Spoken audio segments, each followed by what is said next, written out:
Well, howdy everybody. This is old Camp Verde. So before the Civil War in the 1850s, this is where the U.S. Army brought camels to Texas. And it was actually a pretty good success. They had camels here all the way up till the Civil War. And then when the Confederacy took over the camp, they used the camels to haul cotton down to Mexico. But it's all private property now, but they got this marker out here in front.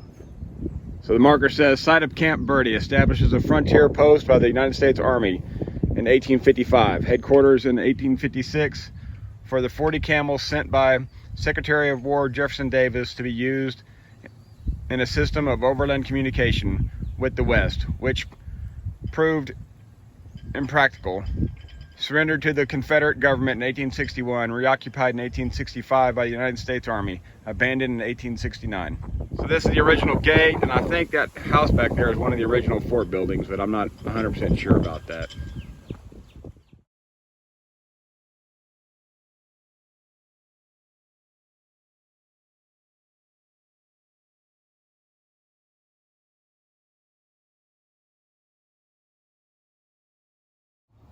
All right, so that is the original general store back when this was the town outside of Camp Verde. Now it's a restaurant.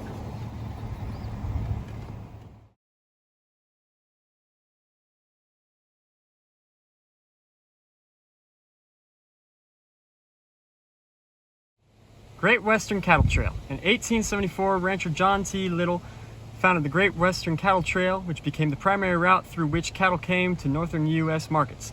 The route, also known as the Western Trail, the Dodge City Trail, and the Fort Griffin Trail, was over 2,000 miles long, extending from Texas to Canada. During its existence, hundreds of thousands of head of cattle passed over the trail each year. It entered Kerr County at Bandera Pass, followed the old road, now State Highway 173, through Camp Verde and Verde Pass, crossing the Guadalupe River at Kerrville.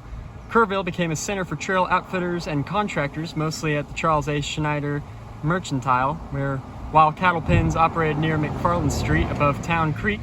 The trail then followed Town Creek north along what is now Harper Road and departed the county north over the Pearl Divide. In 1874, Charles A. Schneider of Kerrville and John W. Light joined Little's cattle business. They operated their firm out of Little Atascasco in Kerrville in 1887. Schneider bought full control of the firm. Schneider was politically and financially instrumental to Kerrville. He invested in local banking and mercantile ventures and was a philanthropist in the community. By 1886, the route was no longer used as a cattle trail. The overgrazing of grasslands, extent of railroads, fencing in of open range, and the oversupply of cattle were among the factors that led to the demise of the cattle drives. However, the Great Western Trail continues to be remembered as a significant development that shaped the culture and history of Kerr County and of Texas and the nation at large.